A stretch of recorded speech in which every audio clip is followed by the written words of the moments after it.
to the world of endurance road rallying. I am Anne-Marie and I am here at the Ross-on-Wye event to help explain to you this exciting form of motorsport.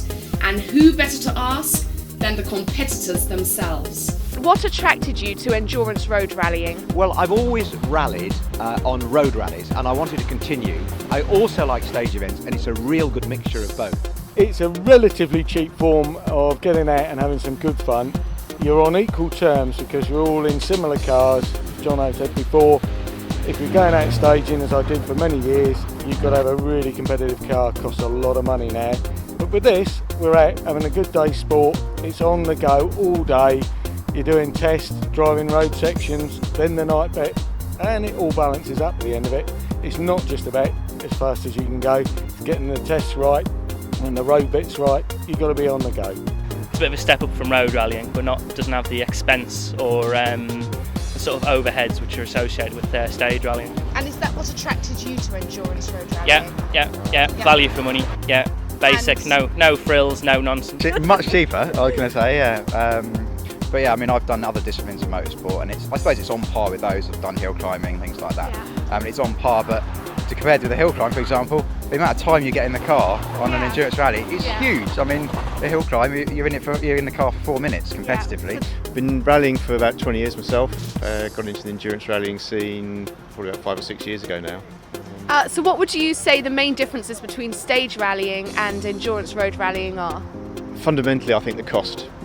You stand a much more realistic chance of being competitive on endurance rallies than you do on stage rallying with a moderate budget. You're not allowed to have any support crews or anything. That's one of the plus factors as far as I'm concerned, because it makes it cheaper. But it is all about teamwork between driver and navigator. If you're not a good team, then you ain't going to go very far. So what attracted you to endurance road rallying?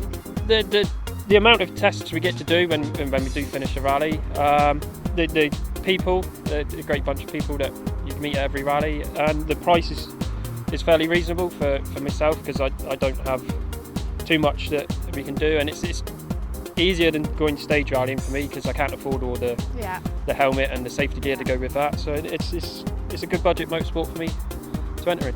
Excellent. Well, it's fantastic fun. Like any rally's fun. This is fundamentally built on everyone having a good day. Brilliant. Everyone having a good day, having a laugh, and getting back to the finish and telling everyone else about it. Now, some people say that endurance road rallying is boring. What would you say to that? No, we've got no idea what we're going to do today, so it's all going to be first time, first see, first go. So no, it can't be boring at all. You can't. There's no way that you can say that whipping along up to 70 miles an hour in between the trees, round gravel tracks, and through farmyards and stuff like that. There's no way that can that be boring. It's constant action, always something happening. It seems quite a big gap between different stages, but there is always something going on. You need to be aware all the time and on your toes. Absolutely not. It's fantastic. It's great fun. The off-road venues are absolutely fantastic. You're absolutely ragging on, full on maximum attack, and you've got the road rally element, overnight to, I would say come and do one because it's a real mixture of disciplines. So it's also about the navigator being accurate and precise in what he says and what he does, as well as the driver having to be quick and accurate in what he does. What a great form of motorsport endurance road rallying is. It's affordable, exciting, and you get so much time in these wonderful cars. So what about the cars? Well, let's hear from Colin Knott, who will tell us what it takes to prepare a car for an endurance road rally event. Well, it's very straightforward, really. It's basically a standard 1400cc car. Right. So you have to run standard engine, standard gearbox. There are some safety features that are mandatory, such as half a roll cage in the rear of the car, full harness seat belts. You have to run mud flaps on the vehicle as well, and there's also a mandatory tyre that you have to use. Right. There's some other features that are recommended as well. It would be recommended to have a sump guard under the car, for example, and maybe some sort of race rally type seat that actually holds you in better. You also need an extinguisher as well. I see. Of course, you definitely need an extinguisher. So how would the cost of endurance rallying compare to other forms of motorsport? I would say that it's probably the most inexpensive form of rallying. So really anybody could have a go at this? Yes, anybody can have a go at it, yes. Some good advice there from Colin. Now, as you can see, some of these cars are almost standard, but some have a few modifications. But something they all have in common, they all have a navigator. Now, to help me explain the role of a navigator, I have David Thorpe. Well, my role as a navigator is to point the driver in the right direction. We've got long road sections between selectives, and the selectives are usually held on private land. Could be anything from an airfield, which is nice, wide and open, and I've got to direct the driver around the cones, which can be quite difficult, especially in the dark, but it's all good fun. So, is that all it involves, driving around an airfield, or is there more to it? Oh, there's a lot more to it. The tests can be all from private estates through private woods, and then you get the nighttime road rally sections, which is where the driver shines. Sounds like a very exciting job. So I'm now joined by Angie, who is navigating in this fantastic car. What is your role in this endurance road rally? Well, it's to make sure that we take the right route at all times, that I try and understand all the rules, know where all the fuel stops are and everything, because we've got quite a small tank in this. Yeah. So we have had a few scary moments on rallies where we've been running out of petrol. Yeah.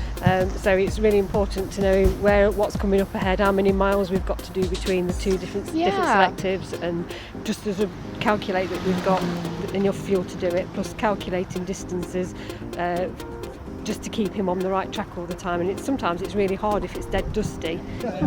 So I'm joined by Georgina, who is navigating in today's rally. What attracted you to endurance road rallying? From a navigational perspective, it's definitely a challenge.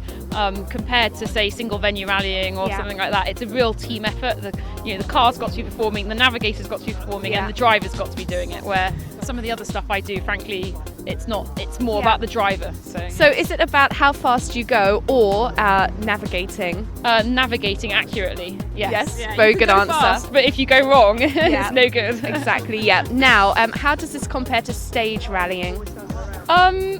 It's good fun. It's very different, but yeah, it's more of a challenge, I think. But that's from a navigational perspective. And what about the cost? It's cheaper, yes. Yeah, obviously the entry fee is cheaper, and you usually get more miles for your entry fee, so that's really good.